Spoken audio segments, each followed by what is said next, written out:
All Progressive Congress in Rivers State has postponed its ward, local government area and state congresses. ATN reports that the congresses were scheduled to hold on October 26, 2024, November 2, 2024, and November 9, 2024, respectively. However, a statement issued by APC National Publicity Secretary Felix Morka confirmed the development on Tuesday. According to him, the party will announce a new date. He said, new dates for the congresses will be announced in due course. What do you make of this development? Yes, I think going by the crisis in different states, APC crisis in different states, they need to put their house together before... This is particular about yes, in Rivers State. Yes, using Rivers State as a case study, you know, they need to put their house in order before holding any congress, because you can see the leadership tussle in Rivers State. If the congress were to be held now, who will anchor it? Who will organize? Who will take lead? So I think the APC have just played a fast one to resolve the crisis in-house before... The question is APC resolving the crisis in-house? Well, the matter is in court. In Rivers State. Yeah, the Rivers State is really of major concern. The matter is in court, and at this point, I know the national body of the party, you know, from their body language, is dancing to the tune of Tony Okocha. Is it by their body language? It's a fact. Or what they have said and done? What they have said, and their body language shows that they are in tandem with Tony Okocha because of what happened during the last general election here. What happened during the last general election, which the aftermath of that election was the suspension of Emeka Beke and the inauguration of Tony Okocha-led CTC. Yes. However, the court has given judgment, and Emeka Beke has been restated as the state chairman of APC. However, the National Working Committee says they don't recognize Emeka Beke, and they are also of the opinion that in that suit, that APC National was not party to the suit. However, the people that were party to the suit in this instance was Ganduje, the chairman of APC, and the APC secretary. Their names, not their positions. So, I mean, that APC National Working Committee was arguing that APC is not part of that suit, that it was individuals that were party to the suit, not the party itself. So whatever the decision of the court is, it's not binding to them because an order was not given to them, but to these individuals. And they went ahead to say that they recognize Tony Okocha as the caretaker committee chairman of Rivers State. However, you also recall that at the expiration of Tony Okocha's tenure as CTC chairman, they also renewed it again. It was renewed. Yes, of course, that is the APC National Working Committee clearly, you know, setting boundaries and saying they are disregarding this court judgment and they are going with what they want to do. If I may ask you, Ndamzi, now this argument that APC National has proffered to, you know, probably give justification for their reason for not obeying this judgment of court. How valid is that argument, that it was individuals and not the party that was party to the suit? Well, I have always advocated against institutions and strongmen disobeying court judgment, irrespective of who is involved.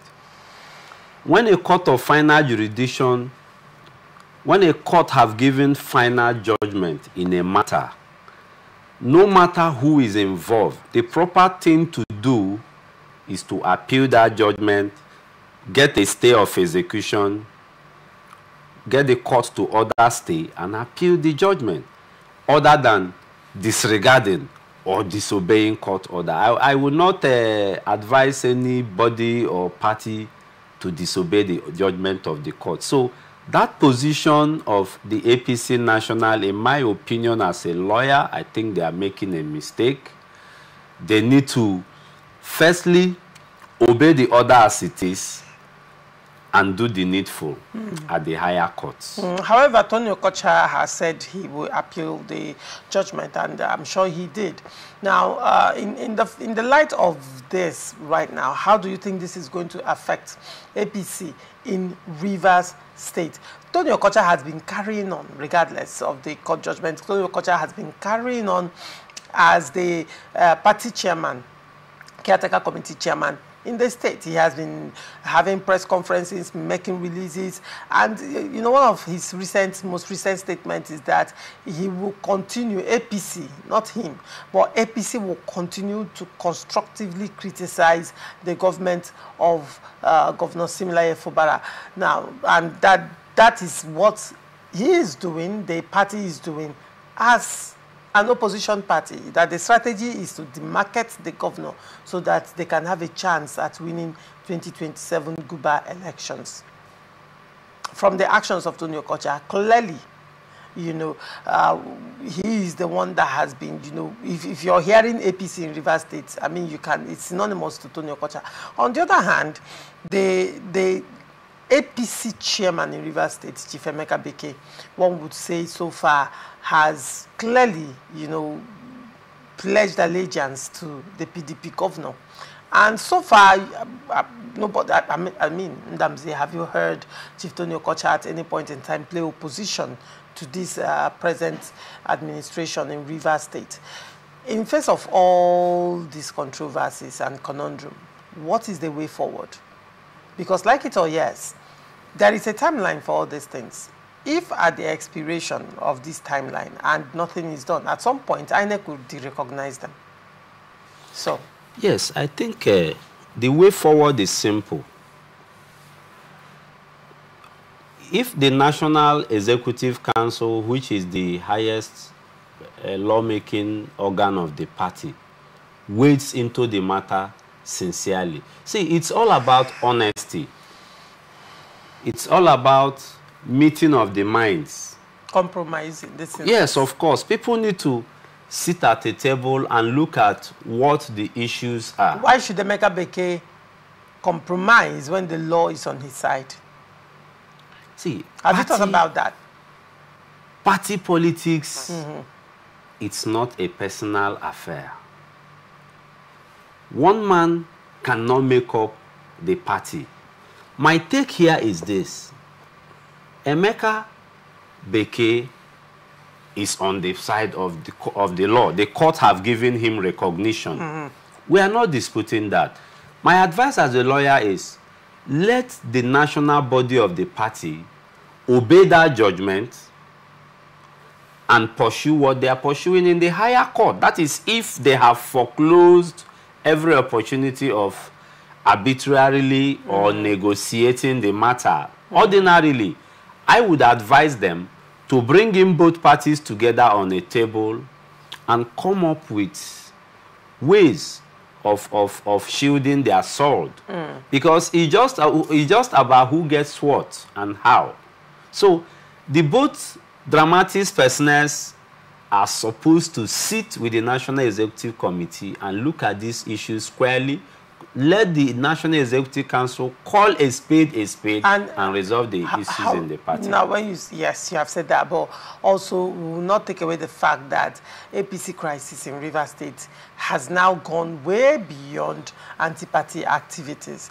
Because now, you know, Emeka Beke, Chief Emeka Beke, clearly has his allegiances to the governor. Antonio Okocha has clearly been linked to the FCT minister. So even the PDP crisis in Rivers State has APC undertone. APC is interwoven into it. So now, how will the National Working Committee mediate into a situation like this? However, one would say these congresses that was cancelled, these elective congresses, don't you think it would have been actually a solution? Because, I mean, why not hold the elections? Let the party members vote who they want to lead them in Rivers State. And then one can say, okay, these are the substantial or substantive elected members of the party. And that settles the matter of Tony Okocha and Emeka Beke, because now there is a clear leadership in the party as a result of the elections? Yes, the congresses would not have settled the crisis in the party. The elections? Yeah, the elections. Why do you say Instead, it will bring more crisis into the party. If you hold party congresses now that the two big men are fighting, jostling for control, and who holds authority in the party, you're holding Congress at this point. You just like you pouring PMS into the fire, the flame will be so much. The house cannot contain it anymore. So I think that decision to postpone the Congress is a very good one. So that gives them opportunity now to rally around both parties. One of the ways, like I opined before, one of the ways of settling this is let the NEC invite both parties, hear from them, and possibly set out terms of settlement. If that is agreed, they can withdraw the matters from the court and hold their congresses. Because that matter is in court. That's leadership tussle. Now, however, what if it is impossible at this point to reach a compromise between these warring parties, and the time given for, by INEC elapses? INEC will naturally derecognize APC in Rivers State. You're aware of that, right? That is lawful. Is that also not a loss? That is lawful. You see, we are saying same thing but from different angle. It's simple. In arbitration, what does arbitration stand to achieve? Arbitration firstly stands to heal relationship. That is the first motive of arbitration. But the court processes hampers relationship. Arbitration is less expensive. The court processes is expensive. Arbitration is less time consuming, but the court processes takes time. In the beginning of this converse, I made mention of honesty. Honesty is key in achieving peace. When both warring parties are honest in their presentations and in laying claims to that seat, believe me, it will aid those that are arbitrating to find solution to that matter. Once the parties take a turn on terms and agree on terms, that settles it.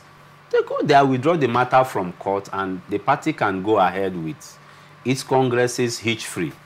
All right. Otherwise, holding the Congress now will add more flame.